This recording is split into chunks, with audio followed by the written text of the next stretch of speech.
عزیز، امروز اومدیم با چالش ماینکرافتی. از شرکت کننده اول پویان شروع میکنیم. شیر سماور با قد و بالای خیلی بلند.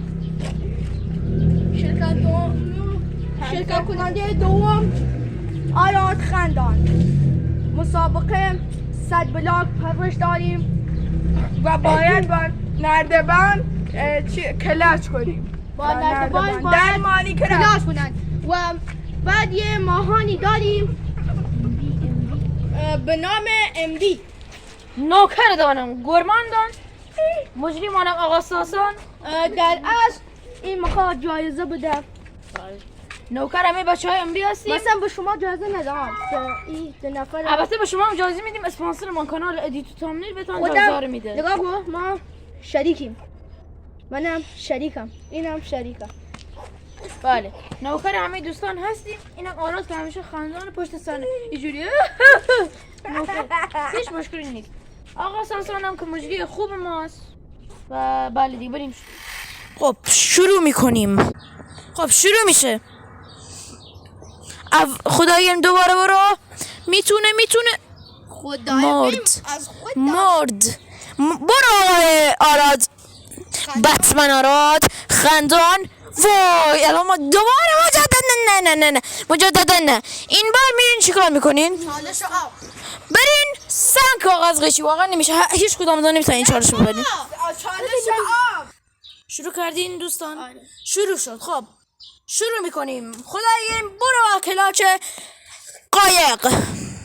میتونه این مرد بزنه؟ میتونه. مرد حذف شدی داشت پویان. تو برو قایق زیر دست ده. برو 3 2 وای متاسفانه حذف شد و 2 تاشون حذف شدن.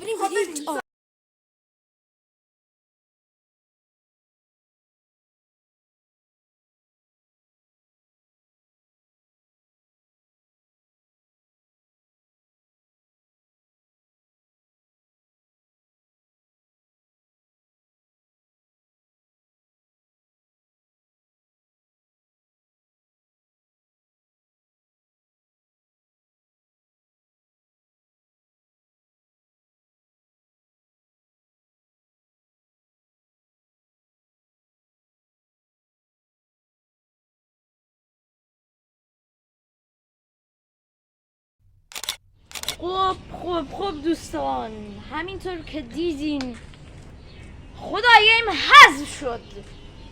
چون آراد میدونین چرا؟ چون بهتر کلاس کرد و زودتر از اون میتونست کلاس بکنه و نزدیک بود و خدای من قبول کرد که آقای بتمن آراد بیاد فینال. معرفی میکنیم و کسی نیست جز کسی که رفته فینال. اولین فینالیست ما مشخص شد. بتمن آراد. بچه ها خیلی ممنونم. تبریک. ممنون دوست عزیز. ممنون از MB و همه شما. لطفا لایک و ساب کنین و بریم برای فینال ببینیم استیون و رایان کرافت چی میکنن. خودت داشت آراد. حافظ. خودت داشت آراد. میخوای به نظرت میبری یا نمیبری جا؟ احتمالش 50-50 است. خیلی امید داشتم. بستگی به اوناست. اینو دیگه باید ببینیم. و بچه‌ها چالشش رو بهتون نمیگم چون میخوام هیجانی باشه دوستان. این آقا رو دیدین؟ رفت به فینال. بتمن آراد برو به فینال. بچه‌ها فرستادش فینال. با تا ویدیو بعدی. بای بای.